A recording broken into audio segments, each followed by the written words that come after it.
Hey there! Welcome back once again. It's time for the Golden Age at DC Comics. 365 days where I read a page a day in this 365 days book, using it for its intended purpose. This coffee table book.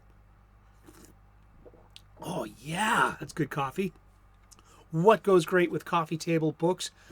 Coffee. Coffee tables, coffee table talk, great coffee, and a coffee table book. And this has been surfing on every single one of my coffee tables for the better part of 2 decades, given to me by one of my best friends that long ago. And it's a great source of inspiration for conversation, especially about comic books. I miss those comic book shop conversations where we would just gush with our mutual love and gnosis of this wonderful American mythology that's been going on since 1938, with the advent of today's subject, Superman. In 1938, Action Comics #1 was released, and the world has never been the same since. The introduction of Superman, the clever kind of play with Nietzsche and the Nietzschean idea of the Ubermensch, the Superman, and how Superman evolved before his print. His initial idea was really shaped and hewn and smoothed. It's pre Action 1 Superman ideas are really mind-blowing, and I think I'm going to get into that on a later video. But today we're going to talk about another aspect of Superman, very sublime, very popular, and it's synonymous, it's iconic, it's everywhere, and it's the logo, the chest sigil, the let me explain what a sigil is. I was introduced to the idea of a sigil through Grant Morrison. And Grant Morrison calls this in particular, the Superman logo, the Super Sigil. What is a sigil? Is an inscribed or painted symbol considered to have magical power. And that we put so much concentration, emphasis, and knowledge and understanding that when we see this iconic symbol, you immediately have filled in all the information that was lacking until you saw, oh, that's a Superman. They are this. They have this kind of quality. I mean, there's a power in this icon and in this symbol. And so Grant Morrison calls this the Super Sigil. And it's April 18th. And we're going to talk about today's comic page. And this one is a story by Jerry Siegel, art by Joe Shuster, the creators. This is from Action Comics #24, May 1940. It looks like it's the opening splash page, first pagery, as we say. And Superman in that iconic font. We talked about the font already, but today we're going to talk about something else to Superman. Leaping over skyscrapers, running faster than an express train, springing great distances and heights, lifting and smashing tremendous weights, possessing an impenetrable skin. These are the amazing attributes which Superman, savior of the helpless and oppressed, avails himself of as he battles the forces of evil and injustice. We're going to look at his chest real quick.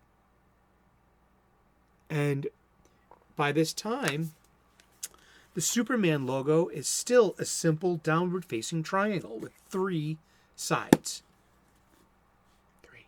Three. You ever seen Inglourious Bastards?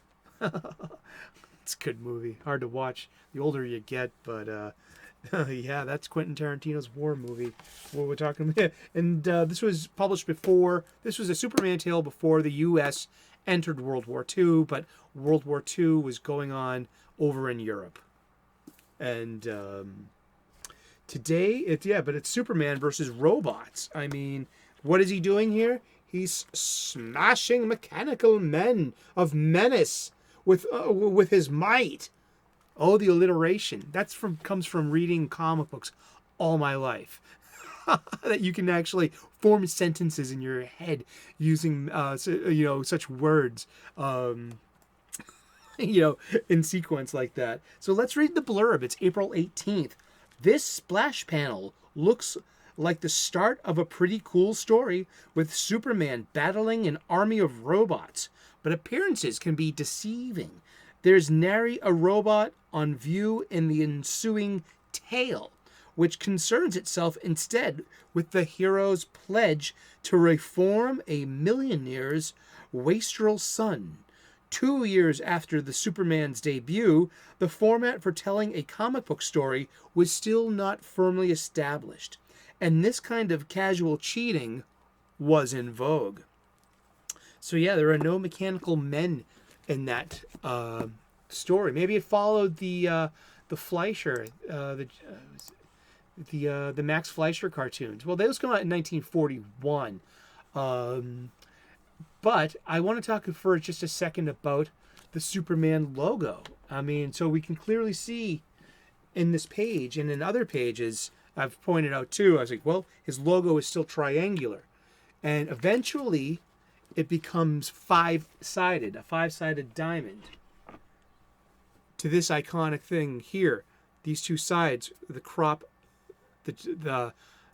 triangle, and makes it into a diamond shape. So this is the familiar Superman logo we're used to, regardless of the color combo, by the way, too. It has an iconic color combo. But in 1938, Action Comics #1, he had a stylized shield that looks like a policeman's shield with two mouths or divots. I'm not sold it, and this is the Aspis shield or not, which was a different kind. The Greek shield, the Roman shield, used for overlaying and used for like the hoplites and lances for distance. So I'm thinking that those, when used in the Greek times, those divot, those little half circles used for vision and for poking your lance at an oncoming enemy. And but by Action Comics #7, it's a real downward facing triangle, which continues up until Action Comics #26, when it in 1940, when it premieres the five-sided logo that we know today. Max Fleischer used that same five-sided logo in his wonderful animated features that he did in the early 1940s. But it had this interesting black background too. I wonder what I'll have to look that up, why the choice was made to eliminate the yellow behind the red S and to replace it with black, but by 1941 in Superman issue 9, they've decided upon the five-sided diamond, and the logo is now trademarked. Yes, and so this is my T-shirt is a trademark property, and also the logo of my station. I drew that. It's a stylized Om, the holy Hindu syllable Om in Sanskrit. Om. I'm an ordained minister, an amateur theologian, and so I drew a stylized Om within the familiar diamond-shaped five-sided triangle in the iconic color combination of red, blue, and yellow. And I call it the Super Mantra. Namaste. But I love Superman. I grew up on Superman, of course. I had the George Reeve TV show in constant reruns. There was the Filmation cartoon before the Super Friends. Then there was the Super Friends. Then there came Christopher Reeve. And You know, you couldn't be a comic book fan apparently. I don't think I've met many people who aren't a Superman fan. And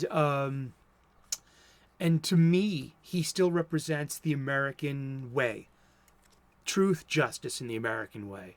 I mean, it's just he's everything good about the American experience. He's a metaphor on the immigrant, and he's also a tale about nurture, not nature, and that he grew up. He was blessed to have his parents, Jonathan and Martha Kent, who grew up. He grew up a farmer with farmer's wisdom, you know, and with Christian values. He had old style Judeo-Islamic Christian values, you know, and older Superman is he's pretty Christian, and he also says "Dear God" a lot, and sometimes he says "Rao," which is the red sun of Krypton, and you know the sun being the OG of God, you know, motif, you know. But yeah, this is what we've been talking about today for comic books. We've been talking about Superman's chest logo and its evolution and how it matters. And you know what? We're going to be talking about comic books every day for the rest of the year. So tune in tomorrow, 3 p.m. U.S. Eastern, and we'll figure out who we're talking about and what when we turn the page tomorrow. Thank you so very much for tuning in. Like and subscribe. I'm an ordained minister, an amateur theologian. We get spiritual here, and we talk about gratitude. I have a playlist called the Gratitude Lists, and you can find my spiritual content there. I'm a professional chef. I give you restaurant-level cooking hacks so you can make nutritious, delicious, and beautiful food for you and your loved ones at your table. So you can check out the What's Cooking playlist, where I've curated all of my cooking hacks for you. And also, we make daily content. We talk about comic books every day here. And I miss those conversations. And you are part of this conversation. Leave a comment, leave a like, interact. We can even do a live cast. You know, I'm up for that. You know, I'm very grateful for my YouTube fellowship and fellow fans, and that we've like really connected in real life as well. And so thank you, and thank you for tuning in. God bless. Hopefully one day I will earn your subscription. And so thank God. God bless. Namaste. Good luck, and hopefully I'll see you tomorrow. Okay, bye bye.